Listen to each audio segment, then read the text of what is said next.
Radio सक्रियता, आपको पता होना मैडम क्यूरी से संबंधित है। रेडियो सक्रियता क्या है आपको धीरे धीरे समझ में आएगा। पहला प्रश्न को गौर करें, पेयजल में गामा उत्सर्जक समस्थानिक है या नहीं, इसकी पुष्टि निम्नलिखित में से किससे की जा सकती है? तो आपका आंसर हो जाएगा प्रस्फुरन गणन के द्वारा। ये प्रस्फुरन गणक क्या है, इसको यहां से समझ सकते हैं आप। पेयजल में गामा उत्सर्जक समस्थानिक की पहचान उससे निकलने वाली प्रकाश किरणें से की जाती है। इसके लिए प्रस्फुरन गणक का उपयोग किया जाता है। प्रस्फुरन गणक का प्रयोग पृथ्वी तल के ऊपर और पृथ्वी तल के तल पर रेडियो मीटर सर्वे में भी किया जाता है। जैसे पृथ्वी के ऊपर या नीचे रेडियो एक्टिव पदार्थ कितना है इधर उधर, अगर उसको पता करना है तो इसको आपको करना होगा, एक तरीका का अप्लाई करना होगा जिसको बोलते हैं प्रस्फुरन गणक। ये प्रश्न है आपका कि एलो केक नामक किस वस्तु की सीमा पर तस्करी की जाती है। ये बहुत इंपॉर्टेंट क्वेश्चन है क्योंकि कई बार एग्जाम में आ चुका है। इसको बोलते हैं हम लोग यूरेनियम ऑक्साइड। बहुत कॉस्टली होने की वजह से इसका ऐसा होता है, इसको समझिए जरा। कहा जाता है कि एलो केक के रूप में यूरेनियम ऑक्साइड की सीमा पर तस्करी की जाती है। नमूने के रूप में एलो केक में 80% यूरेनियम ऑक्साइड होता है। आप इसको देखिए, यहाँ पे 28-78 डिग्री सेल्सियस पर पिघल जाता है, जबकि आधुनिक एलो केक में 70 से 90% भार के अनुसार ट्राई यूरेनियम ऑक्साइड U3O8 होता है। एलो केक का प्रयोग नाभिकीय संयंत्रों के लिए यूरेनियम ईंधन बनाने में किया जाता है। एलो केक से प्राप्त होने वाले यूरेनियम का प्रयोग भी अनेक प्रकार के अवैध नाभिकीय विस्फोटक बनाने में किया जाता है, जो मानव जाति के लिए खतरनाक है। तस्कर लोग किस लिए कर रहा है आपको समझ में अब आ रहा है रीजन, बम वगैरह बनाने में इसका प्रयोग होता है इसीलिए। नाभिकीय रिएक्टर और परमाणु बम में क्या अंतर है? वेरी वेरी इंपॉर्टेंट, बहुत इंपॉर्टेंट क्वेश्चन है। दोनों में सेम यूज होने वाला कंपाउंड है ना यूरेनियम, फिर भी नाभिकीय रिएक्टर और परमाणु बम अलग क्यों है, इसको समझना है। कहा जाता है नाभिकीय रिएक्टर जो होता है इसमें जो श्रृंखला अभिक्रिया हो रहा होता है, टूटने का, नाभिकीय विखंडन बोलते हैं इसको, ये नियंत्रित होता है। इसमें 3 जानते, एक टूट के 3 भाग बनता है और इसमें से 2 को क्या किया जाता है, कैप्चर करके मार दिया जाता है। अब 2 न्यूट्रॉन खत्म, अब फिर ये 3 पार्ट टूटेगा और इसमें फिर 2 को मार दिया जाएगा तो 1 पार्ट बचेगा। नियंत्रित होता है इसका सी, इसका बी। 1 मिनट, हाँ सही बात है, ये क्या मैंने क्लिक कर दिया, सॉरी। हाँ ठीक है, अब इस चीज़ को यहाँ से देखा जाए, नाभिकीय रिएक्टर एक ऐसा यंत्र है जिसमें नाभिकीय विखंडन की श्रृंखला अभिक्रिया को नियंत्रित करके मुक्त ऊर्जा को नियंत्रित किया जाता है। जबकि परमाणु बम बनाने में भी नाभिकीय विखंडन की श्रृंखला अभिक्रिया होती है, किंतु यह अभिक्रिया अनियंत्रित होती है। बम में अनियंत्रित, इसमें नियंत्रित होती है। ये प्रश्न कह रहा है नाभिकीय रिएक्टर के निर्माण में निम्नलिखित तत्वों में से कौन सा एक अनिवार्य है? तो आप आंसर दे सकते हैं, इसको बोलते हैं जर्कोनियम। कहा जाता है जर्कोनियम न्यूट्रॉन का अवशोषण करता है, अतः इसका उपयोग नाभिकीय रिएक्टर में मंदक के रूप में होता है। आप बहुत बार सुने होंगे भारी जल का प्रयोग, बात समझ में आ रहा है, इसका भी प्रयोग किया जाता है। बेरियम एक उपरोक्त रूप में रोगियों के पेट के एक्स किरण परीक्षण से पूर्व खिलाया जाता है, क्योंकि बेरियम एक्स किरणों के प्रति अपनी पारदर्शिता के कारण एक्स किरण को पेट के आर पार गुजरने देता है। इसका आंसर डायरेक्ट देखिए आप, सी नंबर देना अच्छा रहेगा कि बेरियम एक्स किरणों को एक अच्छा अवशोषक है और इससे चित्र में पेट को अन्य क्षेत्रों की तुलना में स्पष्टता से देखने में सहायता मिलती है, इसलिए बेरियम क्या होता है, उसको खिलाया जाता है। यहाँ है कि पेट के एक्स किरण परीक्षण से पूर्व रोगियों को बेरियम पिलाया जाता है या खिलाया जाता है, क्योंकि बेरियम एक्स किरण का एक अच्छा अवशोषक होता है। अच्छा अवशोषक होने के कारण पेट के सभी भागों को स्पष्ट देखने में सहायता मिलती है, किंतु जब पेट का एक्स रे फोटोग्राफ बिना बेरियम के लिया जाता है तो एक्स किरणें मांस में से पार निकल जाती है, जिससे यह फोटो स्पष्ट नहीं दिखाई देता। अब समझ में आ गई होगी बातें। एक रेडियो एक्टिव पदार्थ की अर्ध आयु 4 महीने है। ये कैलकुलेशन यहाँ से समझ लीजिए, ऐसा क्वेश्चन आ रहा है आजकल, एकाध एग्जाम में आता है, तो ये कैलकुलेशन पर थोड़ा सा गौर करिएगा। एक रेडियो एक्टिव पदार्थ की अर्ध आयु 4 महीना है, मतलब आधा आयु 4 महीना, तो इस पदार्थ के 3/4 3/4 का क्षय होने में समय कितना लगेगा? तो पहले समझिए इस लाइन को देखिए, रेडियो एक्टिव पदार्थ की अर्ध आयु 4 माह है। अगर 4 माह बाद रेडियो एक्टिव पदार्थ की मात्रा कितना होगा? तो आधा रहेगा अर्ध आयु होने की वजह से। अच्छा, 8 माह बाद कितना हो जाएगा? 1/4 हो जाएगा। अच्छा, नेक्स्ट कहा जा रहा है 8 माह बाद रेडियो एक्टिव पदार्थ में से अविघटित पदार्थ की मात्रा कितनी हो जाएगी? तो 1 में से घटा लेते हैं, 3/4। पूछ यही ना रहा था कि 3/4 का क्षय होने में क्या समय लगेगा? तो आपका आंसर हो जाएगा 8 महीने का लग जाएगा।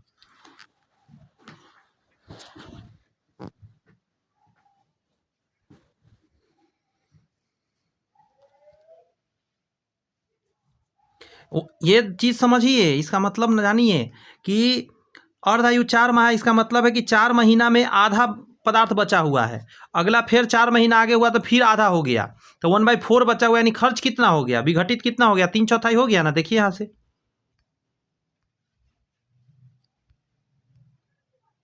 निम्नलिखित में से कौन सा एक रेडियो एक्टिव नहीं है? स्टेटाइन, फ्रांसियम, ट्रीटियम और जर्कोनियम लिखना था, जर्केनियम लिख दिया है। तो जर्कोनियम रेडियो एक्टिव नहीं है, जबकि अच्छा अभी थोड़ा देर पहले आप देखे भी है कि स्टेटाइन, फ्रांसियम और ट्राइटियम रेडियो एक्टिव तत्व है। परमाणु क्रमांक 80 के ऊपर के तत्व रेडियो एक्टिवता दर्शाते हैं, क्योंकि इन तत्वों के नाभिक अस्थायी हो जाते हैं। अब माइंड ये सेट कर लीजिए, 80 के ऊपर वाला रेडियो एक्टिव बताएगा, 80 के ऊपर वाला।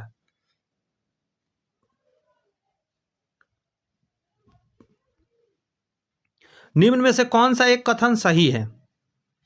पहला है, न्यूक्लियर रिएक्टर में द्रव सोडियम शीतकाल के लिए प्रयोग में लाया जाता है। न्यूक्लियर रिएक्टर में जो होता है द्रव सोडियम है ना, शीतकाल के लिए प्रयोग में लाया जाता है। यही इसका सही आंसर हो जाएगा। यहाँ देखिए, तेज ब्रीडर रिएक्टर FBTR में द्रव सोडियम का प्रयोग शीतलक के रूप में किया जाता है, क्योंकि सोडियम का गलनांक नाभिकीय रिएक्टर के तापमान से अधिक होता है और इसे अन्य दूसरे शीतलक की तुलना में दाबित भी नहीं करना पड़ता है। तो इसी रीजन से क्या होता है, इसको शीतकाल में प्रयोग करते हैं। रेडियो कार्बन काल निर्धारण किसकी आयु का आंकलन करने के लिए प्रयोग किया जाता है? तो आंसर हो जाएगा जीवाश्म या फॉजिल्स। रेडियो कार्बन का वही प्रयोग होता है कि जीवाश्म की आयु का निर्धारण रेडियो कार्बन के द्वारा किया जाता है। कार्बन रेडियो एक्टिव C4 का उपयोग किया जाता है और C12 का भी प्रयोग होता है, ध्यान रखिए, लेकिन C14 का इसमें प्रयोग होता है। निम्नलिखित में से कौन सा तत्व रेडियो एक्टिव नहीं है? तो अभी आपने देखा था ऑप्शन में जर्कोनियम फिर से है, ये नहीं होगा। कहता है रेडियो एक्टिव तत्वों की परमाणु संख्या 83 से अधिक होता है। जर्कोनियम का परमाणु क्रमांक 40 है। रेडियो एक्टिव तत्वों का अल्फा, बीटा और गामा किरणें उत्सर्जन में निकलते रहती है। और 80 के ऊपर वाला यहाँ पे 83 लिखा है, वही हुआ ना। न्यूक्लियर रिएक्टरों में विमंदकों का प्रयोग किस लिए किया जाता है? न्यूट्रॉन की गति को मंद करने के लिए, न्यूट्रॉन उत्पन्न करने के लिए, न्यूट्रॉन बढ़ाने के लिए और न्यूट्रॉन अवशोषण के लिए। तो आंसर कीजिएगा न्यूट्रॉन की गति को मंद करने के लिए। न्यूट्रॉन की गति को धीमा करने के लिए परमाणु रिएक्टरों में विमंदकों यानी भारी जल और कैडमियम आदि का प्रयोग किया जाता है, तो इसको विमंदकों बोलते हैं। अंडरस्टैंड? चलिए आगे बढ़िए। याद रखिए भारी जल कैडमियम बताए थे, जो कि विमंदक में प्रयोग होता है।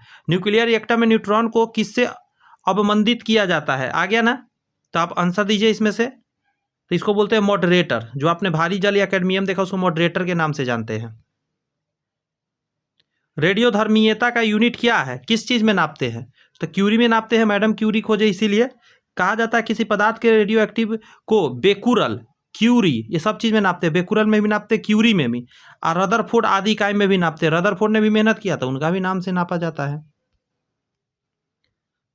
बेकुरल भी है, याद रखिए, बेकुरल एग्जाम में आया हुआ है। क्यूरी भी है, रदरफोर्ड भी है। वह तत्व जो प्रकृति में नहीं होता है लेकिन कृत्रिम रूप से उत्पन्न किया जा सकता है, क्या है वो? तो उसको हम लोग बोलते हैं रेडियम। कहा जाता है रेडियम नामक रेडियो एक्टिव तत्व का निर्माण पिंच ब्लेड नामक अयस्क से किया जाता है। यह प्राकृतिक रूप में उपलब्ध नहीं होता है। इसकी खोज मैडम क्यूरी एवं पियरे ने किया था। मैडम क्यूरी और पियरे क्यूरी ने किया था, दोनों पति पत्नी है। ये बात समझ में आ रही है? रेडियम हो जाएगा। नाभिकीय रिएक्टरों में निम्न में से किसको विमंदक के रूप में प्रयोग किया जाता है? विमंदक के रूप में तो आप अभी ग्रेफाइट का भी प्रयोग होता है। अभी देखिएगा, आपने देखा था भारी जल, थोरियम, ग्रेफाइट आ गया यहाँ पे। तो ग्रेफाइट का प्रयोग परमाणु रिएक्टर में एक विमंदक के रूप में किया जाता है। नेक्स्ट है, नाभिकीय रिएक्टर में प्रयुक्त संवर्धित यूरेनियम कौन सा है? तो एक विशिष्ट समस्थानिक के उच्च प्रतिशत सहित यूरेनियम, एक विशिष्ट समस्थानिक के उच्च प्रतिशत सहित यूरेनियम, यानी कि नाभिकीय रिएक्टर में प्रयोग में लाया जाने वाला संवर्धित यूरेनियम, जिसको यूरेनियम 235 होता है, यह विशिष्ट समस्थानिक के उच्च प्रतिशत सहित यूरेनियम होता है, यूरेनियम 235। जीवाश्म जीवों की आयु की गणना की तकनीक किसके द्वारा होती है? तो कार्बन पद्धति बोलते हैं इसको, रेडियो कार्बन काल निर्धारण। अंडरस्टैंड?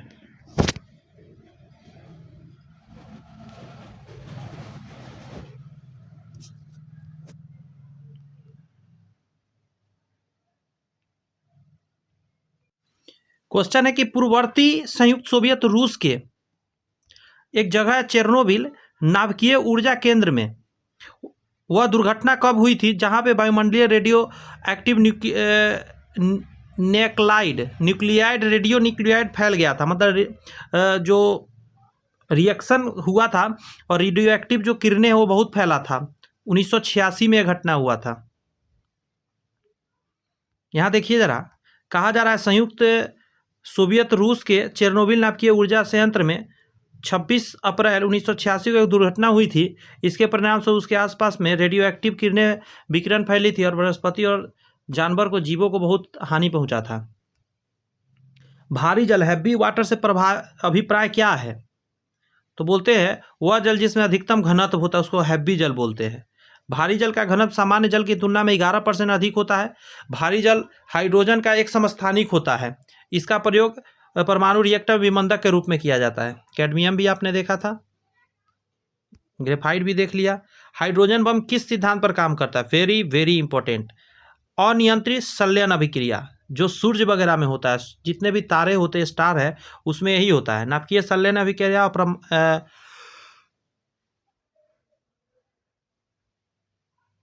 हाइड्रोजन बम में भी सेम कंडीशन है, नियंत्रित नहीं होता है। किस प्रकार के अभिक्रिया में सबसे अधिक हानिकारक विकिरण पैदा होती है? तो आपको पता है संलयन अभिक्रिया में होती है। नाभिकीय संलयन की अभिक्रिया में अत्यधिक ऊष्मा की उत्पत्ति होती है। इसके साथ ही साथ हानिकारक विकिरण भी उत्सर्जित होती है, जो कि अत्यधिक हानिकारक होती है। मोनेजाइट बालू में निम्न में से कौन सा खनिज पाया जाता है? मोनेजाइट है, क्लियर समझ सकते हैं, थोरियम पाया जाता है, और ये केरला वगैरह के साइड में, कर्नाटका उटकटा में ज़्यादा पाया जाता है, और इसका भविष्य का माना जाता है यूरेनियम। इसको मोनेजाइट बालू थोरियम का अयस्क है। थोरियम एक रेडियोधर्मी पदार्थ भी है। आगे कहा जा रहा है पहली बार परमाणु बम कहाँ फेंका गया था? बात समझ में आ रही है कुछ? परमाणु बम कहीं तो फेंका गया था, जापान के हिरोशिमा और नागासाकी। सबसे पहले हिरोशिमा फिर नागासाकी, इसलिए ऑप्शन ए में दे दिया है नागासाकी कि आप टिक मार दें। और 6 अप्रैल को हिरोशिमा पर और 9 अप्रैल को नागासाकी पे, और लिटिल बॉय हिरोशिमा पर और फैटमैन नागासाकी पे। पहले लिटिल बॉय तब फैटमैन, पहले छोटका तब बड़का। पहले हीरो बन रहा था उस पर बम गिराएंगे, फिर नागासाकी नागिन डांस करेगा उस पर बम गिराएंगे। ये सब ट्रिक है याद रखने का। और पहले 6 बाद में 9। तो कहा जा रहा पहली बार परमाणु हमला 6 अगस्त 1945 को अमेरिका जापान के हिरोशिमा नामक नगर पर किया था। 9 अगस्त 1945 को जापान के नागासाकी शहर पर हमला हुआ था। हिरोशिमा पर गिराया गया बम का नाम था आपका लिटिल बॉय। लिटिल बॉय से नहीं माना था नागासाकी नागिन डांस कर रहा है, तो कहा कि बाबू जापान गिराओ एक और तुम्हारे ऊपर बम, फैटमैन। परमाणु ऊर्जा के उत्पादन में प्रयोग किया जाने वाला आइसोटोप निम्नलिखित में से क्या है? तो यूरेनियम 235। बात समझे? यहाँ पे है तो नहीं, परमाणु ऊर्जा की बात कर रहा है, तो आप डालिए आयोडीन 235। लेकिन ये गड़बड़ है, पता है आपको? आयोडीन 235 कब से होने लगा? यूरेनियम करिए इसको। आयोडीन 235, आयोडीन का समस्थानिक यूज होता है गला में, जो गलकंड बीमारी होता है ना, वहाँ पे यूज होता है। बट उसका यहाँ बात ही नहीं, यहाँ पे यूरेनियम का ही होगा। यूरेनियम 235 ही यूज होता है, ठीक है। यूरेनियम 235 नाभिकीय विखंडन में ऊर्जा को नियंत्रित करके परमाणु ऊर्जा प्राप्त किया जाता है।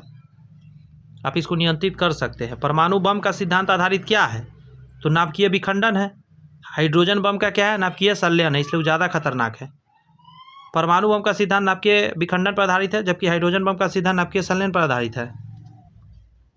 तो संलयन ज़्यादा खतरनाक है, उसको मतलब कंट्रोल करना बहुत मुश्किल है। परमाणु बम का कार्यकारी सिद्धांत यूरेनियम का नाभिकीय विखंडन और हाइड्रोजन बम का कार्यकारी सिद्धांत नाभिकीय संलयन है।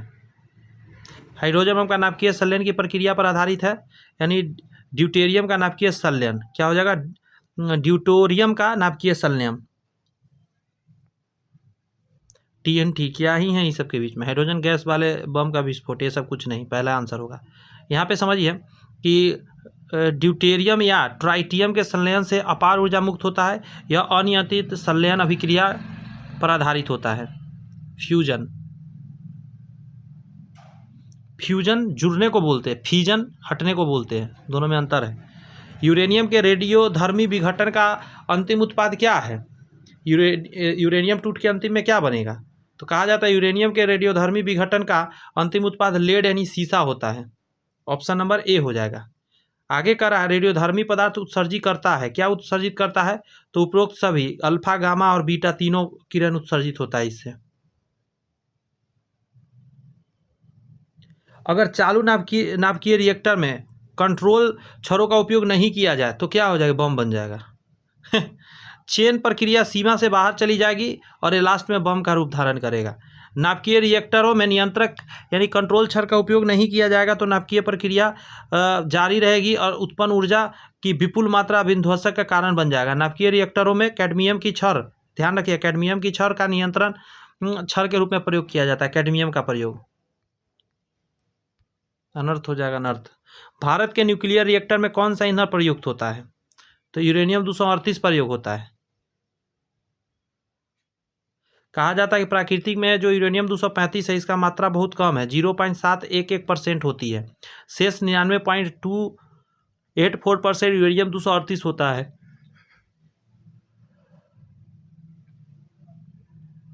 आगे कहता है कि कुछ रिएक्टरों में साधारण यूरेनियम ईंधन के रूप में प्रयोग में लाया जाता है, परंतु अनेक रिएक्टरों में समृद्ध यूरेनियम का प्रयोग किया जाता है। भारत में यूरेनियम 238। यूरेनियम नाभिकीय रिएक्टर में निम्नलिखित में से किसे मंदक के रूप में प्रयोग किया जाता है? तो ग्रेफाइट का थोड़ा देर पहले आपने देखा था कि पारंपरिक नाभिकीय रिएक्टर में मंदक के रूप में ग्रेफाइट अथवा भारी जल का प्रयोग किया जाता है। ग्रेफाइट औद्योगिक स्तर पर निर्मित होने वाले शुद्धतम पदार्थों में से एक है तथा अत्यधिक तापमानों का भी अपने गुण बनाए रखता है, मतलब तापमान सहने का में पावर है। तथापि आधुनिक सर्वत्र यूरेनियम वाले रिएक्टरों में साधारण में जल का भी मंदक का कार्य करवाया जाता है, भारी जल जिसको बोलते हैं। ये जो प्रश्न है इसमें कह रहा है आपका क्वेश्चन कि शीघ्र उत्पादित रिएक्टर, फास्ट ब्रीडर रिएक्टर, कहा जा रहा है कि शीघ्रोत्पादित रिएक्टर है, फास्ट बॉर्डर रिएक्टर बिजली पैदा करने वाला एक नाभिकीय रिएक्टर है। समझे? बिजली उत्पन्न इसमें जो होता है इसको बोलते हैं, इस विधि को प्रगलन प्रक्रिया के द्वारा। बात समझ में आई? अच्छा, इसको थोड़ा सा आइए तो डिटेल में समझिए। तो ये नाम से ही लगता है, ये जो रिएक्टर है इसमें बिजली पैदा होने के लिए प्रगलन प्रक्रिया द्वारा बिजली उत्पन्न की जाती है। मतलब एक ऐसा रिएक्शन होता है जिसमें कुछ चीज़ डिकम्पोज होता है, मतलब खत्म होता है और बिजली उत्पन्न होता है वहाँ से।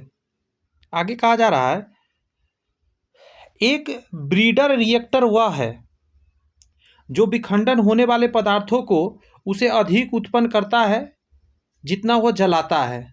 सुनिए फिर से, जो विखंडन होने वाले पदार्थों को उससे अधिक उत्पन्न कर देता है जितना वह जलता है। कहा जा रहा है एक ब्रीडर रिएक्टर एक ऐसा नाभिकीय रिएक्टर होता है जो ईंधन के रूप में जितना विखंडनीय पदार्थ व्यय करता है उससे अधिक ऊष्मा उत्पन्न वह कर देता है। फिर से आगे भारी जल का प्रकार है, तो आपको पता होना चाहिए, कुछ देर पहले ही हम लोग समझे थे भारी जल को अच्छे से। मंदक के रूप में प्रयोग होता है। भारी जल D2O को बोलते हैं और यह हाइड्रोजन का दूसरा रूप है। बात समझे? जैसे आप हाइड्रोजन ऐसे कहते हैं ना, तो इसको D से सूचित किया जाता है। 1 1 होता है, ये है आपका 1 हाइड्रोजन, यहाँ 2 ध्यान रखिएगा इस बात को, इसको भारी जल के नाम से जानते हैं। परमाणु संयंत्रों में मंदक के रूप में किया जाता है क्योंकि यह न्यूट्रॉन की गति को धीमा करने का काम करता है। हाइड्रोजन का समस्थानिक ड्यूटेरियम हाइड्रोजन के साथ क्रिया करके ड्यूटेरियम ऑक्साइड बनाता है। यह भारी जल के रूप में कहा जाता है। ये भी पानी ही है एक तरह से। भारी जल का रासायनिक फार्मूला क्या है? तो D2O हो जाएगा, देख सकते हैं यहाँ पे। अच्छा, ये इसके बारे में कहते हैं रंगहीन, गंधहीन और स्वादहीन होता है। इसका अपेक्षित घनत्व पानी की अपेक्षा 1.1 और हिमांक साधारण जल से थोड़ा अधिक होता है। हैवी वाटर का प्रयोग परमाणु संयंत्रों में मंदक यानी मॉडरेटर, ये इंग्लिश में भी याद रखिएगा, मॉडरेटर लिख देता है कभी कभी, मॉडरेटर या शीतलक यानी कोलेंट दोनों के रूप में काम किया जाता है। ध्यान रखिएगा, ये छोटी छोटी बातें हैं जो आपको एग्जाम में नंबर देकर जाएगा। भारी पानी का अनुभार कितना होता है? भारी पानी का अनुभार होता है, इसको बोलते हैं हम लोग 20, कहा जाता है। भारी जल का अनुभार होता है 20.030 ग्राम पर मोल होता है, जबकि साधारण जल का होता है 18.016 ग्राम पर मोल। देख रहे हैं अंतर है ना भाई, तभी तो इसका हैवी नाम पड़ा है भारी जल। निम्नलिखित में से कौन सा एक नाभिकीय विखंडन रिएक्टर में आवश्यक नहीं है? कौन सा कह रहा है? नाभिकीय विखंडन रिएक्टर में आवश्यक नहीं है। तापकांश हो जा, विमंदक जरूरत है, शीतलक जरूरत, नियंत्रक युक्ति जरूरी है, लेकिन त्वरक की जरूरत नहीं होता है। फास्ट करना नहीं है, उसको स्लो करना है। कहा जाता है नाभिकीय रिएक्टर के लिए एक त्वरक की आवश्यकता नहीं पड़ती है, ऑलरेडी इतना त्वरित रहता है, उसको डाउन करना पड़ता है रिएक्शन। भारी पानी का क्या निहितार्थ है? भारी पानी का अर्थ क्या है? D2O। तो कहा जाता है वह ड्यूटरित पानी होता है। भारी जल हाइड्रोजन समस्थानिक ड्यूटेरियम का ऑक्साइड होता है, जिसमें 0.014% साधारण जल होता है। आगे कहता है रसायन की भाषा में हाइड्रोजन ऑक्साइड है। इसके एक अणु में ऑक्सीजन का एक परमाणु हाइड्रोजन 2 परमाणु के सहसंयोजक बंधन से जुड़ा हुआ रहता है। बातें समझ में आ रही होगी। ये कोई नहीं पढ़ता है, आपको पता होना चाहिए। अगर आप ये वीडियो देख रहे हैं तो आप ये चीज़ पढ़ रहे हैं, कोई नहीं पढ़ रहा है। यहाँ से क्वेश्चन उठेगा, उस समय आप ही ठोक के आएंगे एग्जाम में, आप टेंशन ना लीजिए। आगे का रहा है न्यूक्लियर विपदा के मामले में न्यूक्लियर रिएक्टर के शीतन के लिए निम्नलिखित विकल्पों में से कौन सा अपनाया जाता है? विपदा वगैरह तो आ ही सकता है। तो आप कहते हैं रिएक्टरों में पानी पंप करना होता है। आगे कहा जा रहा है दूसरा में बोरिक एसिड का प्रयोग किया जाता है। नेक्स्ट ईंधन दंडों को निकालना तथा उन्हें शीतल कुंड में रख देना, मतलब ठंडा करने के लिए। नेक्स्ट क्वेश्चन है कि परमाणु विस्फोट में बृहद मात्रा में ऊर्जा का विमोचन किसके रूपांतरण के कारण हो जाता है?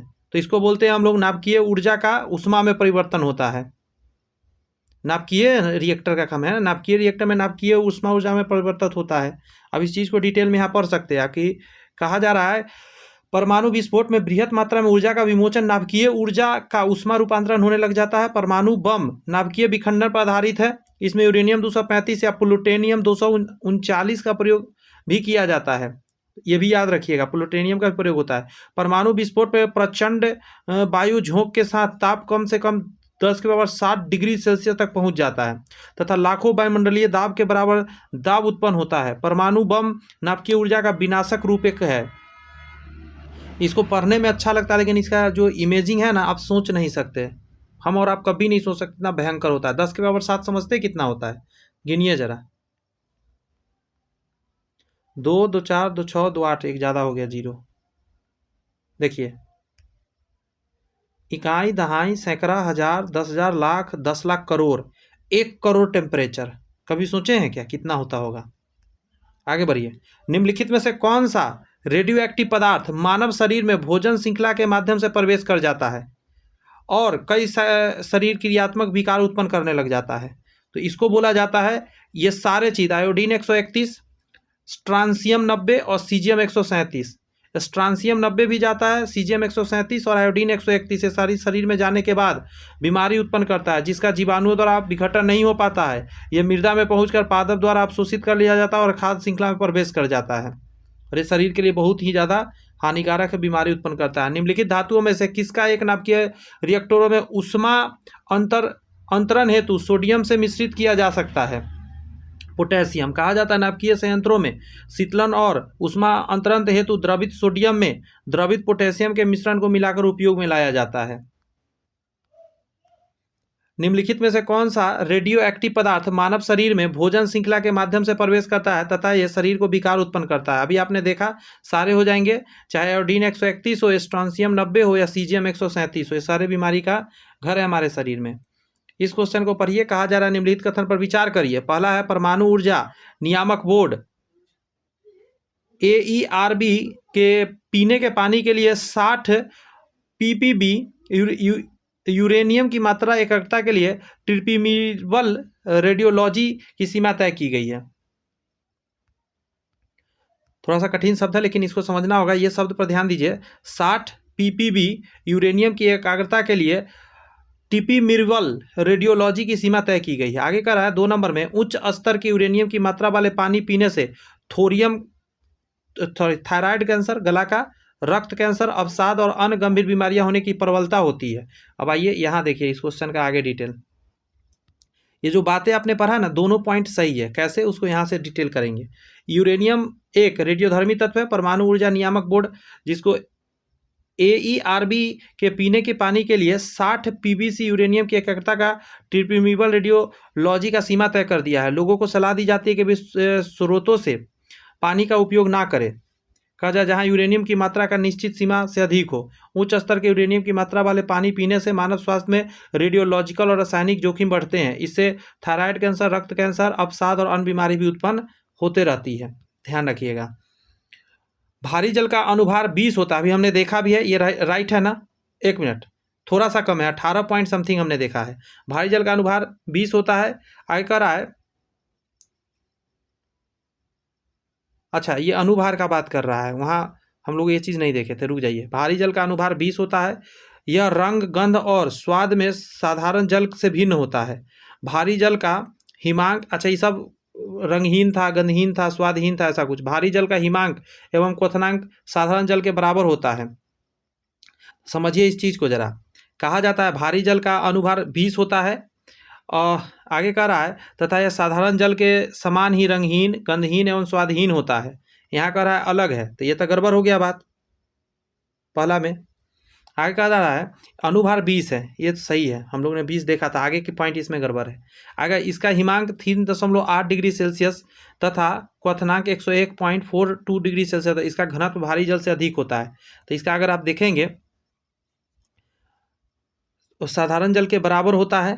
तो ये पॉइंट को अगर आप देखेंगे इसमें भी कुछ ना कुछ गड़बड़ आ गया, गड़बड़ आया ना, तो आपका दोनों पॉइंट इसीलिए रॉन्ग हो गया। लेकिन एक चीज़ यहाँ पे ध्यान रखिएगा कि अनुभार 20 होता है, ये थोड़ा सा ध्यान रखना है। कैसे 20 होता है इसको समझिए ज़रा। हम H2O जानते हैं, इसका 16 होता है और हाइड्रोजन का 2 होता है। जब जोड़ेंगे तो कितना हो जाता है, ये हो जाता है आपका 18। बट भारी जल है ना, तो इसका थोड़ा सा ज़्यादा होता है, ऊपर में हम लोग ने देखा था। अल्फा कण से संबंध में विचार करिए। रेडियो एक्टिविता में से कण नाभिक उत्सर्जित होते हैं। ये शब्द पर ध्यान दीजिए जरा कि रेडियो एक्टिविता में से कण नाभिक से उत्सर्जित होते हैं। 2 नंबर पॉइंट है, इस पर धनावेश होता है और एक गैस का आयनीकरण कर देता है। तो कहा जा रहा है अल्फा 2 कण मुक्त हीलियम नाभिक से होते हैं। इसकी संरचना 2 प्रोटॉन और 2 न्यूट्रॉनों से होता है। रेडियो एक्टिविता में से कण नाभिक से उत्सर्जित होते हैं, इस पर धनावेश होता है तथा एक गैसों का आयनीकरण कर देता है। अतः कथन दोनों ही सही के अंतर्गत काउंट किया जाएगा। परमाणु विखंडन डैश की प्रक्रिया है। परमाणु विखंडन आपको पता है, परमाणु संलयन दोनों में बताया हूँ। जितने भी हाइड्रोजन बम हो गए या आपका तारा हो गया, उन सभी में क्या होता है, संलयन हो रहा होता है। परमाणु रिएक्टर, परमाणु बम में क्या होता है, विखंडन हो रहा होता है। लेकिन परमाणु रिएक्टर में नियंत्रित अभिक्रिया है, लेकिन परमाणु बम में अनियंत्रित अभिक्रिया है। यह भारी परमाणु नाभिक के उपखंड है। यह एक भारी परमाणु नाभिक के उपखंड है। परमाणु विखंडन क्या है, उसका ही अब उपखंड है, मतलब उसी का टूटा हुआ भाग है, छोटे छोटे रूप में टूटता है। ये जो चैप्टर नहीं आ रहा है धातु एवं अधातु, लंबा चैप्टर जाएगा, तो एकदम कमर कस के आराम से देखिए, समझने का कोशिश करिए। मैं आपको धीरे धीरे सारी बात समझाऊंगा। निम्नलिखित में से कौन सा तत्व लोहे के साथ मिश्रित होने पर इस्पात बनाता है? उच्च ताप का प्रतिरोध कर सकता है और जिसमें उच्च कठोरता भी होता है, अपघर्षण और प्रतिरोधकता होती है। तो आपको पता होना चाहिए, आंसर होगा क्रोमियम। कहा जाता है लोहे में क्रोमियम को मिलाने से जो इस्पात बनता है उच्च ताप का प्रतिरोध करता है। लोहे की कठोरता, अपघर्षण और प्रतिरोध बनाने के लिए क्रोमियम को मिलाया जाता है। तो शब्द क्रोमियम, निकेल से गड़बड़ हो सकता है, टंगस्टन भी है, निकेल भी है, लेकिन आंसर आपको याद रखना है आपको क्रोमियम।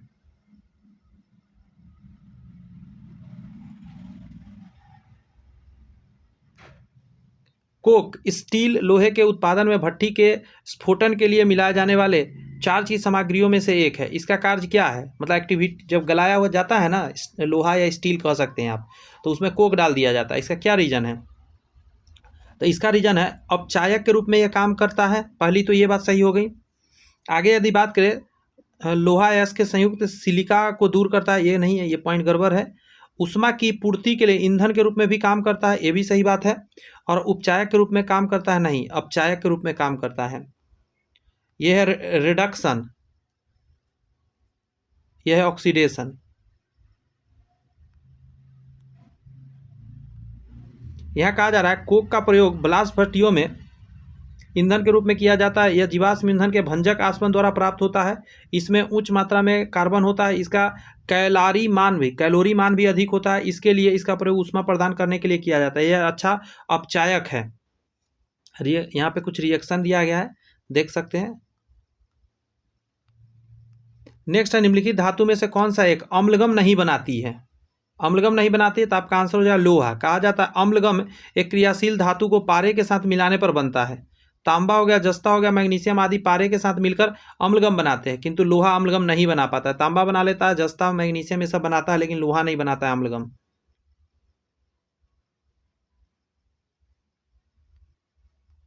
यहाँ है सोडियम धातु का संचयन केरोसिन में होता है। जी हाँ, केरोसिन के अंदर रखा जाता है क्योंकि वातावरण में यहाँ पे जलने लग जाता है। दूसरा है कि धातु सोडियम वायु प्रभाव होने पर जल जाती है। तो देखिए एक चीज समझिए, वायु के प्रभाव से नहीं। देखिए सोडियम धातु एक वायु संपर्क में आने पर शीघ्र जलने लग जाता है, क्योंकि यह एक अत्यंत क्रियाशील धातु है। इसलिए सोडियम को केरोसिन के अंदर डाल के रखा जाता है।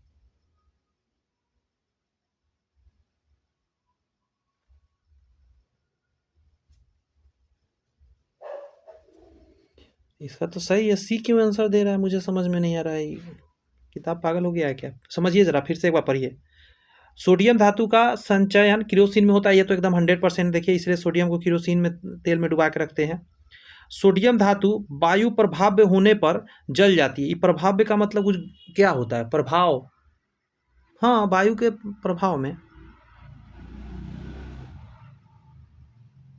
यही तो लिखा है, वायु के संपर्क में शीघ्र जलने लगता है, क्योंकि यह अत्यधिक क्रियाशील धातु है। इसका आंसर और कारण भी सही है, पता है। इसका ना आंसर ए देना सही रहेगा, ये सी फी छोड़िए, दोनों सही है और आर ए का सही व्याख्या भी कर रहा है।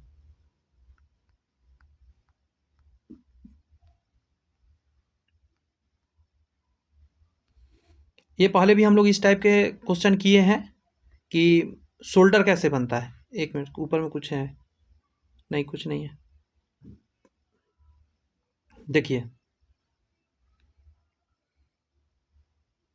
जर्मन सिल्वर में, सिल्वर तो होता नहीं है यहाँ, क्वेश्चन तो क्लियर नहीं किया है, लेकिन फिर भी हम दिमाग लगा सकते हैं।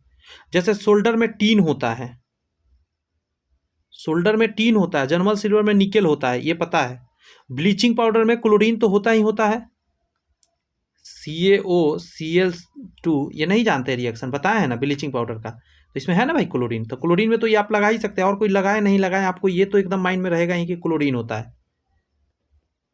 हाइपोसोडियम को बोलते हैं, शोल्डर में टीन होता है और जर्मन सिल्वर में निकेल होता है, पहले की क्लासेज में पढ़ाए गए हैं। आप लोग से एक रिक्वेस्ट है कि चैनल के प्लेलिस्ट सबको देखिए जाकर, बहुत सारे बुक के बहुत सारे ऑब्जेक्टिव करा दिए गए हैं, उन सबको देखिए, और थ्योरी के साथ बहुत सारे डाले गए हैं, बिना थ्योरी के भी डाले गए हैं।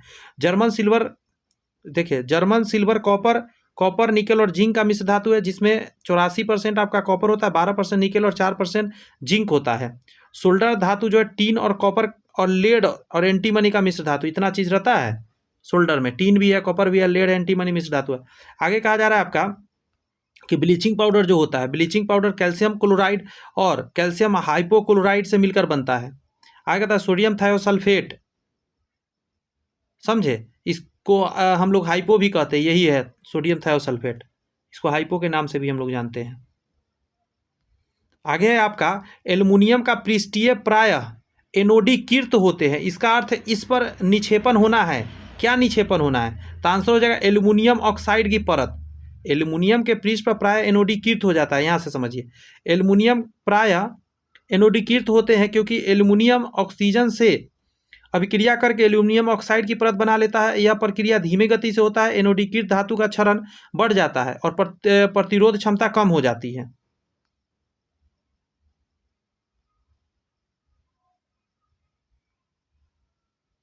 पतला कर लिया और भी थोड़ा सा सही रहेगा। आगे पॉइंट है निम्नलिखित में से किस एक में रजत नहीं होता? रजत मतलब क्या होता है? चांदी। तो जर्मन सिल्वर में चांदी नहीं होता है।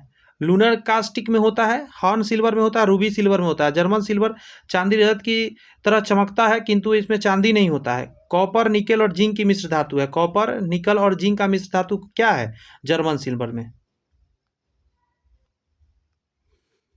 वे कौन सी दो धातुएं हैं जो सिल्वर रंग की नहीं है, सिल्वर कलर का नहीं है? तांबा और सोना हो जाएगा। तांबा और सोना सिल्वर नहीं, जैसे सोडियम हो गया, मैग्नीशियम हो गया, ये सिल्वर कलर का। निकल, जिंक, प्लेटिनम ये सारे सिल्वर कलर में चमकता है, लेकिन तांबा जो है अलग ही इसका है, पीला पीला है दोनों। तांबा भूरा है, रेड जैसा है, और सोना पीला है। धातु की शुद्धता का निर्धारण किसके सहायता से किया जा सकता है? धातु शुद्ध है या नहीं है, तो इसको बोलते हैं आर्किमिडीज का सिद्धांत। समझे। धातु की शुद्धता का निर्धारण आर्किमिडीज के सिद्धांत द्वारा किया जा सकता है, क्योंकि किसी पदार्थ की उत्प्लावनता के घनत्व पर निर्भर करता है, और उत्प्लावनता पानी से रिलेटेड है, पानी में डालकर हो सकता है। निम्नलिखित में से किस धातु का गलनांक सबसे कम है? मतलब इस ऑप्शन में तो पारद कहा जाता है। सोना, चांदी, तांबे की तुलना में पारे का गलनांक कम है, उसको पारद भी बोलते हैं। मरकरी है उसी को, जैसे देख सकते हैं स्वर्ण के बारे में कहता है 1064 डिग्री सेल्सियस पर गल जाएगा।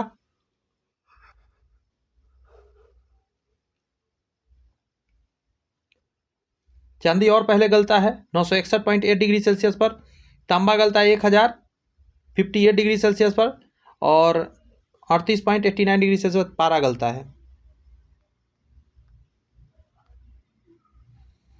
श्वेत फास्फोरस, आग धर लेता है तुरंत, सामान्यतः इसके अंतर्गत रखा जाता है मिट्टी के तेल में। श्वेत फास्फोरस हो गया या सोडियम हो गया, दोनों को। पोटेशियम को नहीं, पोटेशियम को पानी के अंदर रखा जाता है, अंतर है। फास्फोरस हो गया और क्या था एक, सोडियम, सब मिट्टी के तेल में रहता है, मिट्टी के तेल में अंदर रखा जाता है। यह जल में अघुलनशील होता है, यह अत्यंत ज्वलनशील पदार्थ है, यह खुली हवायु में जलने लग जाता है। किसी अयस्क को वायु की उपस्थिति में उसके गलन बिंदु से कम ताप पर गर्म करने पर क्या होता है? इस प्रोसेस को हम निस्तापन बोलते हैं। निस्पातन ही गड़बड़ लिखा गया है, निस्तापन ये सही लिखा गया है। निस्तापन वह प्रक्रिया जिसमें किसी अयस्क को वायु की अनुपस्थिति में उसके गलन से कम ताप पर गर्म किया जाता है, उसको निस्तापन के रूप में हम लोग जानते हैं। यहाँ है विद्युत बल्ब का फिलामेंट टंगस्टन का बना होता है। टंगस्टन के द्वारा विद्युत बल्ब का फिलामेंट निर्माण होता है। इसका गलनांक बहुत ज़्यादा उच्च होता है, इसीलिए बहुत हीट होने के बाद भी वो गलता नहीं है। अर्धचालक पदार्थ कौन से हैं? अर्धचालक इसमें है सिलिकॉन है अर्धचालक, और जर्मेनियम भी है। इसमें कार्बन नहीं है, इसमें प्लेटिनम नहीं है, इसमें दोनों नहीं है। सिलिकॉन और जर्मेनियम आंसर होगा, अर्धचालक है। सेमीकंडक्टर इंग्लिश में बोले तो। स्टेनलेस स्टील किसकी मिश्र धातु है? Very very important, very very important. Stainless steel की बात पूछ रहा है। लोहा, क्रोमियम और निकेल, सी नंबर आंसर। लोहा, क्रोमियम और निकेल होता है, कोबाल्ट नहीं होता है, ध्यान रखिए, कोबाल्ट से आपको फंसाएगा। ऑप्शन में नहीं, अलग बात है, कोबाल्ट फंसा देता है क्योंकि वो भी लौह माप के पावर होता है उसमें। तो लोहा, क्रोमियम और निकेल होता है। स्टेनलेस स्टील का उपयोग चिकित्सीय उपकरण तथा बर्तन आदि निर्माण में होता है। लोहा, क्रोमियम और निकेल के मिश्र धातु से तैयार किया जाता है, कोबाल्ट नहीं होता। अम्लगम मिश्र धातु है इसमें जिसमें आधार धातु क्या है? पारा है। आधार धातु पारे होता है अम्लगम में। इसमें कॉपर, एल्युमिनियम, जिंक ये सब मिलाया जाता है। लोहा नहीं लेकिन मिला सकते हैं आप, वो लोहा से नहीं बनेगा। आयरन को जंग लगने से रोकने के लिए कौन सी प्रक्रिया लाभकारी नहीं है? अनिलन पहला वाला नहीं होगा। जस्ता चढ़ाने से होता है, ग्रीस लगाने से और पेंट लगाने से होता है। पेंट करना, ग्रीस लगाना, जस्ता चढ़ाने से लौह पर सुरक्षा मिलता है। अनिलने का प्रयोग कांच के लिए किया जाता है, ध्यान रखिएगा। लोहे का शुद्धतम रूप कौन सा होता है? तो पिटवा लोहा सबसे शुद्धतम है। ढलवा लोहा सबसे कमजोर है, गड़बड़ है, कार्बन ज़्यादा होता है। पिटवा लोहे कार्बन का मात्रा अत्यंत अल्प होता है, अतः यह एक प्रकार का सबसे अच्छा माना जाता है। वह धातु कौन सी है जो अपने ऑक्साइड की परत से सुरक्षित हो जाती है?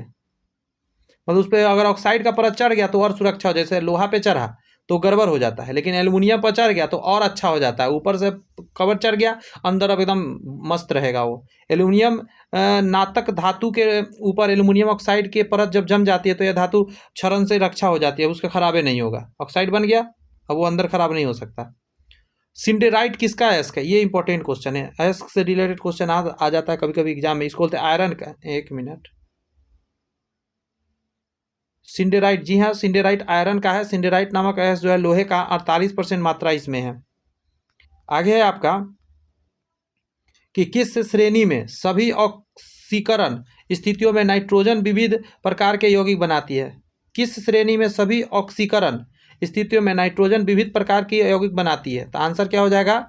-3 से +5। नाइट्रोजन की ऑक्सीकरण अवस्था -3 से +5 होती है। इन ऑक्सीकरण अवस्था के कारण यह विभिन्न प्रकार के यौगिकों का निर्माण भी करते रहती है। पर यह कह रहा है एक श्वेत ठोस पदार्थ ए है, श्वेत ठोस पदार्थ है, गर्म करने पर यह गैस निकालता है जो चूने की पानी को दूधिया कर देता है। ओके, बचा हुआ पदार्थ गर्म अवस्था में पीला रहता है लेकिन ठंडा होने पर श्वेत हो जाता है। तदनुसार ठोस ए क्या हो सकता है? समझ के सोच के बताइए। एक चीज समझना है यहाँ पे, सबसे इंपॉर्टेंट एक लाइन पर ध्यान दीजिए। चूने की पानी को दूधिया बनाता है तो carbon dioxide gas that means निकल रहा होता है वहां से। बात समझ में आ रही है? अब क्या है कि ये हो सकता है जिंक कार्बोनेट, जिंक कार्बोनेट होगा, सल्फेट नहीं, जिंक कार्बोनेट। यहाँ आइए, कहा जा रहा है जिंक कार्बोनेट को गर्म करने पर यह कार्बन डाइऑक्साइड तथा जिंक ऑक्साइड का निर्माण करता है। इससे उत्पन्न कार्बन डाइऑक्साइड चूने की पानी कैल्शियम हाइड्रोक्साइड को दूधिया कर देता है। जिंक कार्बोनेट, जिंक ऑक्साइड और कार्बन डाइऑक्साइड गैस निकल रहा है, यही कार्बन डाइऑक्साइड दूधिया करेगा। जिंक ऑक्साइड जब गर्म रहता है तो रंग पीला होता है, परंतु ठंडा होने पर श्वेत रंग का हो जाता है। आगे है कि अधातु में निम्न में से कौन सा गुणधर्म सामान्य पाया जाता है? अधातु में पूछ रहा है तो भंगुरता, चालकता, आघात वर्धनीय और तन्यता। तन्यता मतलब आप खींच के लंबा कर सकते हैं, आघात वर्धनीय मतलब चादर बना सकते हो, और चालकता मतलब बिजली या उष्मा जाए। तो ये सारे किसका है? ये तीनों गुण किसके हैं? तो ये धातु के। भंगुरता जो है मतलब एक ईंट को पटकेंगे तो टूट जाएगा, तो वो किसका है? अधातु का है। अब पिटवा लोहा वगैरह, सॉरी ढलवा लोहा वगैरह टूटता है तो उसकी वो तो अलग से मिश्र धातु बनाया गया ना, इसीलिए। निम्नलिखित में से कौन सा धातु स्वतंत्र अवस्था में पाई जाती है? तो सोना हो जाएगा आंसर। एल्यूमिनियम, लोहा, सीसा आदि धातु यह संयुक्त अवस्था में पाई जाती है, जबकि सोना जो है मुक्त अवस्था में पाई जाती है। वह धातु पहचानिए जो निराबीसी प्रकार की है। तो आंसर हो जाएगा स्वर्ण। स्वर्ण एक ऐसा धातु है जो निराबीसी यानी नॉन पॉइजनस होता है। लेकिन कोबाल्ट हो गया, कैडमियम, क्रोमियम, ये सब जहरीला टाइप है। सीसा का महत्वपूर्ण है कौन सा है? वेरी वेरी इंपॉर्टेंट, गैलेना है। सीसा का गैलेना है, याद रखिएगा। गैलेना का पीबीएस बोलते हैं, सल्फाइड एस उसमें मिला हुआ है, सल्फाइड बोलते हैं, सल्फर जो है उसमें मिला हुआ रहता है। यहाँ कहा जा रहा है आपका कौन सुमेलित नहीं है? तो एल्युमिनियम बॉक्साइड से निकाला जाता है, छोटा बच्चा भी बता देगा। बात समझ आया? आयरन हेमाटाइट से निकाला जाता है, ये भी सही है। ये दोनों तो सही सही आपको मिल गया, दो चीज़ आप जान गए। ठीक है, आगे देखा जाए। जिंक कैलामाइन से, कैलेमाइन होता है, कैलामाइन लिख दिया, कोई बात नहीं है। कैलेमाइन से निकाला जाता है। कॉपर सीनेबार से नहीं निकाला जाता है। बात समझ में? सीनेबार जो है आपका वो कॉपर का नहीं हो, मरकरी का है, पारा का है, ये पारा मरकरी का। कॉपर को निकाला जाता है क्यूपराइट से, देखिए यहाँ पे दिया गया है। कॉपर क्यूपराइट से निकलता है, एल्युमिनियम बॉक्साइट से निकलता है, मरकरी सीनेबार से, जस्ता कैलेमाइन से, जिंक या जस्ता कैलेमाइन से। ठीक है, लोहा हेमाटाइट से निकलता है। आगे प्रश्न है, निम्नलिखित में से क्या जल से हल्का होता है? जल से हल्का कौन है? तो सोडियम का जो अवक्षेपण है, अब अवक्षेपित घनत्व जो है 0.97 है, तो आंसर सोडियम देना अच्छा रहेगा। ये क्वेश्चन कह रहा है कि किस धातु से बनाई मिश्र धातु, किस धातु से बनाई गई मिश्र धातु को हवाई जहाज तथा रेल के डिब्बे में पुर्जा के रूप में काम किया जाता है। हल्का होने की वजह से एल्युमिनियम, एल्युमिनियम धातु तांबे और लोहे की तुलना में हल्की होती है, इसीलिए इसका प्रयोग विशेषकर हवाई जहाज और रेल डिब्बों में बनाई जाती है। एल्युमिनियम में जंग नहीं लगता है, सबसे बड़ी बात है एल्युमिनियम में जंग नहीं लगता है। और दूसरी एक और बात है कि इसमें ना थोड़ा सा मिश्र धातु बनाया जाता है इसमें कुछ और मिलाकर, जिससे ये स्ट्रॉन्ग भी बहुत हो जाता है। जितने भी पार्ट पुर्जा होता है मशीन वगैरह का, ज़्यादातर इसका प्रयोग होता है। पारद यानी कि मरकरी धातु मिश्रण है, पारद धातु मिश्रण है। अति रंगीन मिश्र धातु होती है, कार्बन युक्त मिश्र धातु होती है, पारद युक्त मिश्र धातु होती है। तो पारद युक्त, जब पारा किसी धातु से मिलकर मिश्र धातु बनाता है तो उसे अम्लगम कहते हैं। चांदी के पारद मिश्रण को दांत के छेदों में भरा जाता है। दांत में आप देखते हैं ना, चांदी लोग भरवाता है, असल में चांदी नहीं होता, उसमें पारा मिलाकर अम्लगम बना के उसमें डाला जाता है। निम्नलिखित में से मिश्र धातु में से किसे अम्लगम कहते हैं? अम्लगम, तो पारा के साथ जो जस्ता मिला हुआ है वही आंसर हो जाएगा। पारा के साथ मिला है उसी को अम्लगम बोलते हैं। जब पारा किसी धातु के साथ मिलता है अम्लगम के रूप में आता है, लोहा के साथ लेकिन नहीं बनता है, ये भी ध्यान रखना है आपको। टांका एक मिश्र धातु है, इंपॉर्टेंट क्वेश्चन है, टांका के बारे में पूछा जाता है। टांका एक मिश्र धातु है, तो आंसर हो जाएगा टांका जो हो जाएगा, टांका का मतलब सोल्डर होता है, ध्यान रखिएगा। इसमें टीन इंपॉर्टेंट है, बात समझे। शीशा और टीन से बना होता है, तो पहला ही ऑप्शन हो जाएगा शीशा और टीन। शीशा 68% और टीन 32% होता है, बात समझे। सोल्डर इसको बोलते हैं, सोल्डिंग वाला।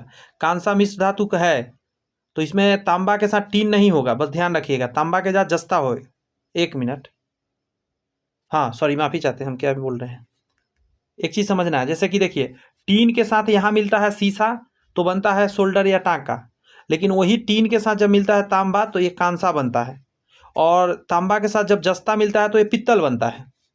बात समझ में आ रही है। तांबा के साथ जस्ता मिलाकर पित्तल आप बना लेते हैं, तांबा के साथ टीन मिला के कांसा बना लेते हैं, और टीन के साथ शीशा मिला के आप टांगा बना लेते हैं। सारी बात यहाँ पे क्लियर कर रहा हूँ, माइंड में रखिए इस चीज़ को। यहाँ दिया नहीं उसे क्या मतलब है, मुझे याद था, मैंने बताया आपको 12% टीन उपस्थित होता है इसमें, ध्यान रखिएगा कांसे में। निम्नलिखित कौन सा जोड़ा तांबे के मिश्र धातु का है? तांबा, तांबा का मिश्र धातु कहाँ है? पीतल है और कांसा, दोनों में तांबा होता है। अभी बताया पीतल में, देखिए यहाँ पे दिया होगा। तांबा मुक्त एवं संयुक्त दोनों अवस्था में प्राप्त किया जाता है। यह संयुक्त अवस्था में अयस्कों के रूप में होता है। इसका प्रयोग विभिन्न प्रकार के धातु निर्माण होता है, जैसे पीतल, ब्रास और ब्रोंज कांसा में होता है।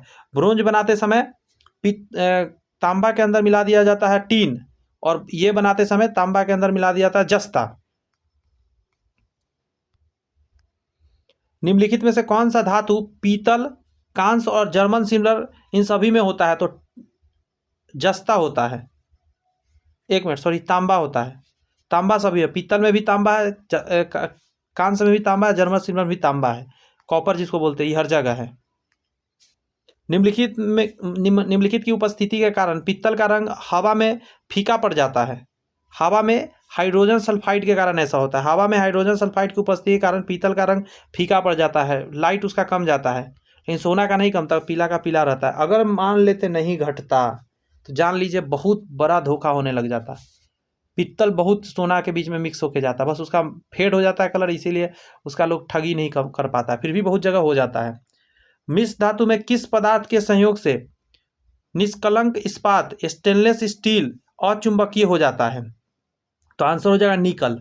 कहा जाता है मिश्र धातु में निकल के संयोग से निष्कलंक इस्पात यानी स्टेनलेस स्टील अचुंबकीय नॉन मैग्नेटिक हो जाता है, जबकि अधिक कठोरता प्राप्त करने के लिए इसमें कार्बन की मात्रा मिलाई जाती है। स्ट्रॉन्ग करने के लिए कार्बन मिलाया जाता है, लेकिन इसका अचुंबकीय बनाने वाला निकेल है। स्टेनलेस स्टील को हिंदी में क्या बोलते हैं? निष्कलंक, निष्कलंक इस्पात।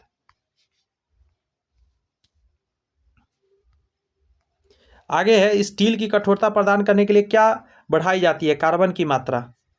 इस्पात के साथ उचित मात्रा में मिश्रण मिलाकर उसे आवश्यकता कठोर, तन्यता और सुघट्यता प्रदान की जाती है। लोहे में जितना अधिक कार्बन मिलते हैं इस्पात उतना ही कठोर बनता जाता है। कठोर बढ़ाने में साथ भंगुरता भी बढ़ती जाती है। कठोर का मतलब है उसको लचीला कम हो जाएगा। अब आपको ऐसे समझाते हैं, एक लोहा लिए आप उसको गर्म किए हथौड़े से मारे वो फैलेगा, लेकिन जब कार्बन मिला हुआ रहेगा तो स्टील बन जाएगा। आप एक चीज़ जानिएगा, स्टील को आप ना गर्म करके पीटेंगे टूट जाएगा, वो फैल नहीं सकता, भंगुरता होता है। इसीलिए आप देखेंगे कि बहुत बार हम लोग के घर में जो बर्तन आती है, कटोरा हो गया या लोटा या गिलास हो गया, ये सब फट जाती है, या जो थाली होता है, ये फटने का रीज़न क्या होता है, मतलब कॉर्नर फट जाता है, ये हार्ड होने की वजह से फट जाता है, उसमें कार्बन ज़्यादा होता है। जंग रहित लोहा बनाने में प्रयुक्त होने वाले महत्वपूर्ण धातु कौन सा है, तो क्रोमियम बोला जाता है।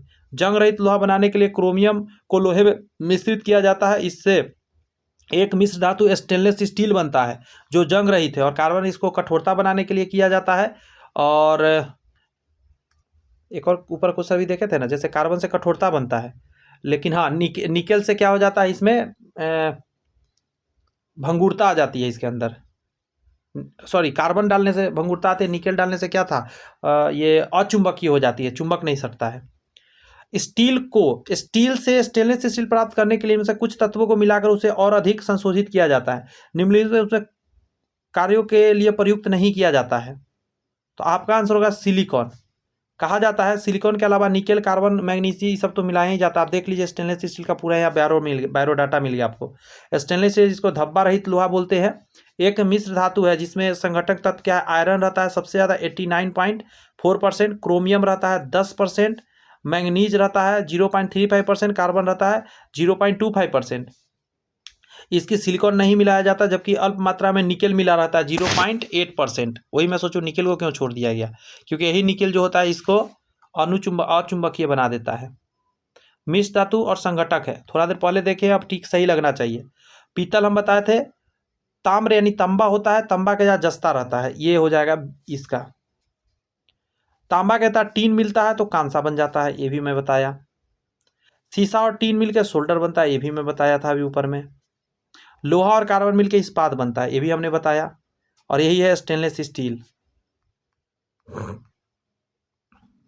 यही चीज़ मैंने अभी बताया ना, शीशा, टीन, सोल्डर, तांबा, जस्ता, पीतल, और तांबा और टीन, कांसा, और इस्पात में लोहा और कार्बन।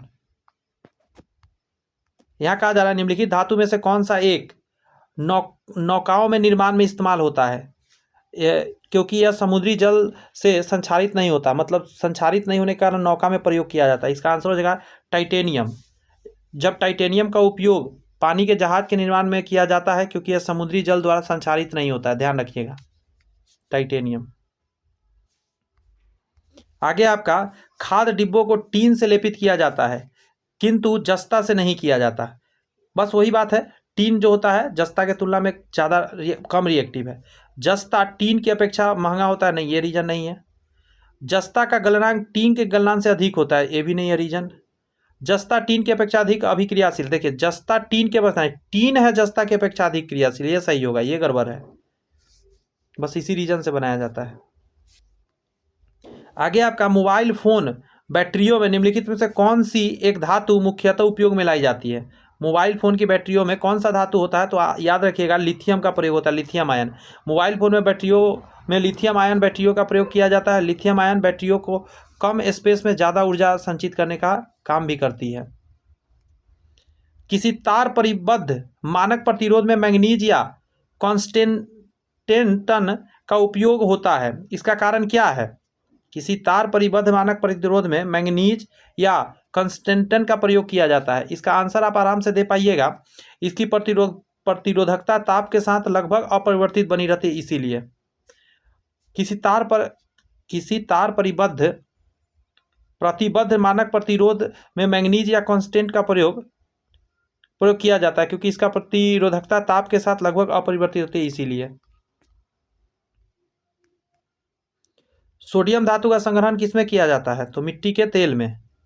कहा था सोडियम सक्रिय, इसमें और बताए थे, फास्फोरस भी बताए थे, उसी में डाला जाता है, लेकिन पोटेशियम कहाँ डाला जाता है, पानी के अंदर।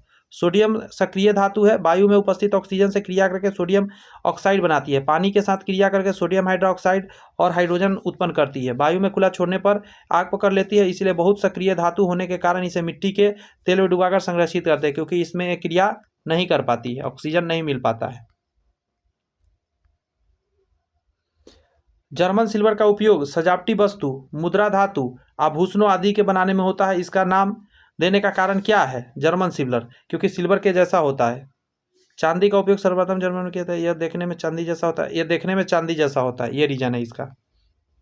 अब यहाँ अच्छे से क्लियरली समझिए, जर्मन सिल्वर होता है तांबे का एक मिश्र धातु है जिसमें निकल होता है और जस्ता मिलाया जाता है। प्रायः 60% तांबा होता है, 20% निकल होता है और 20% जस्ता होता है। जर्मन सिल्वर नई चांदी, निकल पित्तल या इलेक्ट्रम आदि नामों से भी जाना जाता है। क्या? नई चांदी, निकल पित्तल और इलेक्ट्रम नाम से भी जाना जाता है जर्मन सिल्वर। निकल चांदी इसलिए कहा जाता है क्योंकि चांदी जैसा दिखता है किंतु इसमें चांदी नहीं होता है। इसका नाम जर्मन इसलिए आया क्योंकि 19वीं शताब्दी में इसका जो विकास हुआ था जर्मनी में हुआ था, यही रीजन है। निम्नलिखित में से कौन सा तत्व जल के साथ अल्पतम अभिक्रियाशील है, एकदम कम रिएक्टिव है? तो आंसर हो जाए लिथियम। पोटेशियम है, सोडियम और सीजियम है। एक मिनट, मैं कुछ देर से आपको कह रहा हूं पोटेशियम को पानी के अंदर डाला जाता है। ये तो मैं गड़बड़ कह रहा हूँ, इसका मतलब कुछ मेरे माइंड से उल्टा पुल्टा हो रहा है। अगर मैंने उस समय से दोस्त बोला है पोटेशियम पानी के अंदर रहता है, माफ़ी चाहते हैं, इसका मतलब नहीं रहता है। यहाँ कहा जा रहा है दिए गए विकल्प में लिथियम तत्व जल के साथ अल्पतम अभिक्रियाशील है, जबकि सोडियम, पोटेशियम, सीजियम तत्व जल में घुलनशील अवस्था में सक्रिय रहते हैं। लिथियम प्रकृति की सबसे हल्की धातु है, यह क्षार धातु समूह का सदस्य है। लिथियम क्या है? प्राकृतिक में सबसे हल्की धातु है, ध्यान रखिएगा, और क्षार धातु का समूह है। निम्नलिखित में से कौन सा तत्व शीघ्र संक्षारित होता है, मतलब जंग लग जाता है? तो लोहा में सबसे पहले लगता है। एल्युमिनियम में ऑक्सीजन सल्फाइड का जो रिएक्शन होता है लेकिन बहुत ही स्लोली, बहुत ही कम। आगे का प्रश्न में दिए गए तत्वों में लौह शीघ्रता से संग्रहित होता है। जब लोहे को खुला छोड़ देते हैं तो हवा में मौजूद आर्द्र वायु से प्रतिक्रिया करना शुरू कर दे, जिसके परिणाम से इसके ऊपर भूरे रंग का एक परत जम जाता है। आगे कहता है परत जो होता है आयरन ऑक्साइड है। आयरन ऑक्साइड का बनना लोहे में जंग लगना कहलाता है। लोहे में जंग लगना ऑक्सीकरण अभिक्रिया, ध्यान रखिएगा, ऑक्सीकरण अभिक्रिया है। आगे कहता है लोहे के मैग्नेटाइट अयस्क के बारे में निम्नलिखित में से कौन सा कथन सही है? तो मैग्नेटाइट के बारे में सारे सही है। पहला कहता है इसे काले अयस्क के रूप में भी जानते हैं, जी हाँ। इसमें 60 से 70% शुद्ध लोहा होता है, ये भी सही है। इसमें चुंबकीय गुण होता है, ये भी सही बात है, इसीलिए इसका सबसे पहले इसका खोज भी हुआ था। लौह अयस्क एक आधारभूत खनिज है। इसमें आमतौर पर प्रकारों में बांटा गया, जैसे मैग्नेटाइट और हेमाटाइट। मैग्नेटाइट सर्वोत्तम प्रकार का लौह अयस्क है। इसमें 70% से ज़्यादा धात्विक लौह पाया जाता है। इसमें सर्वाधिक चुंबकीय गुण भी होता है। विद्युत उद्योगों में विशेष रूप से इसका उपयोग होता है। इस अयस्क का रंग काला होने के कारण इसे काला अयस्क के रूप में भी हम लोग जानते हैं।